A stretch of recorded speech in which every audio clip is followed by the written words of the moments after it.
Why your brain is hardwired to make you miserable and what to do about it. Now, this may sound uncomfortable, but your brain is not designed to make you happy. It never was. And once you understand this, a lot of confusion quietly disappears. Because most people spend their lives asking the wrong question. They ask, why am I unhappy? But the better question is, why would my brain ever try to make me happy in the first place? Your brain has one main job: survival. Not peace, not joy, not fulfillment, just survival. For most of human history, that made sense. Danger was real, threats were physical, mistakes could kill you.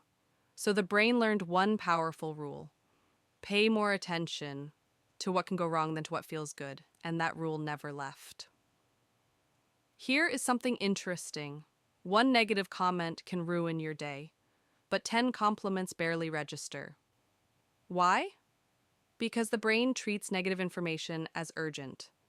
A threat ignored could mean death. A positive moment ignored. No real cost. So your brain exaggerates danger. It replays criticism. It scans for rejection.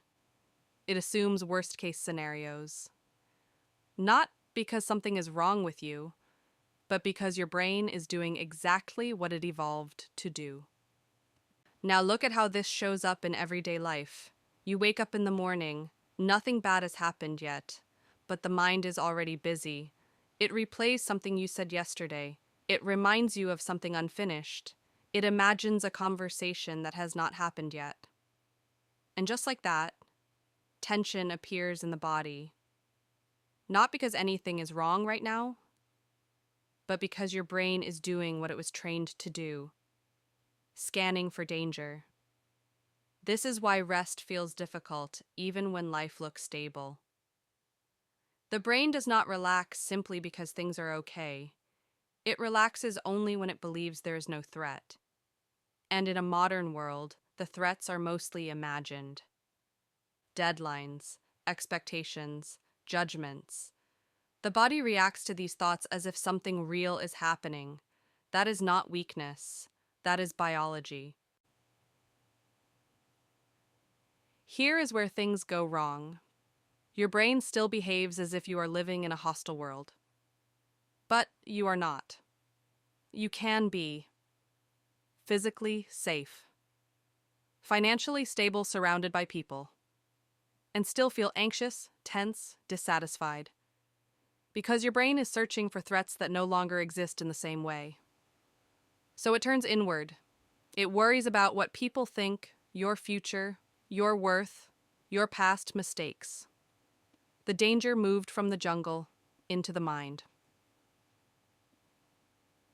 This also explains something else. Why happiness never seems to last. You get something you wanted, a goal, a purchase, a milestone. For a moment, it feels good. Then the brain adapts and immediately starts asking, what is next?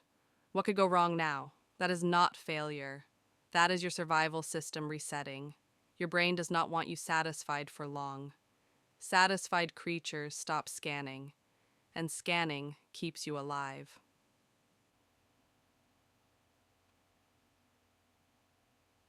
This is concerning because people blame themselves. They think, something is wrong with me, I should be happier. Others seem fine, but nothing is wrong. You are fighting biology without realizing it. And the more you chase happiness as a permanent state, the more frustrated you become when it disappears. Here is the quiet shift. The goal is not to force happiness. The goal is to stop believing your brain's alarm system all the time. Your thoughts are not instructions. They are alerts. Most of them are outdated. You do not need to eliminate negative thoughts.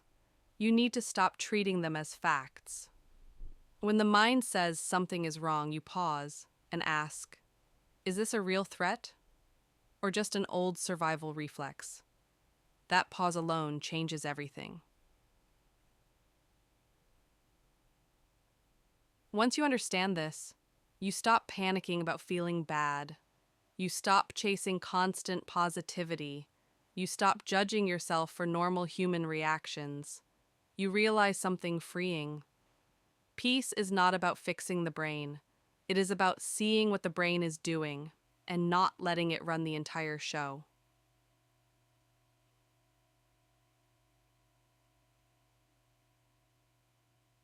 So maybe the problem was never that you are miserable. Maybe the problem was believing your brain was supposed to make you happy. It was not.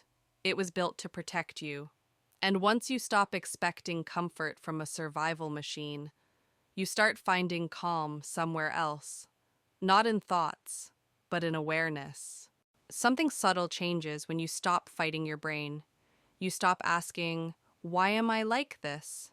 and start asking, "What is my brain trying to protect me from right now?" That question alone creates space. You no longer see negative thoughts as enemies. You see them as signals, often outdated ones. And when a signal is outdated, it does not need obedience. It needs understanding. You begin to notice that calm does not come from controlling thoughts. It comes from not reacting to every alarm. This is not about becoming positive. It is about becoming present. And presence slowly teaches the brain that not every moment requires defense.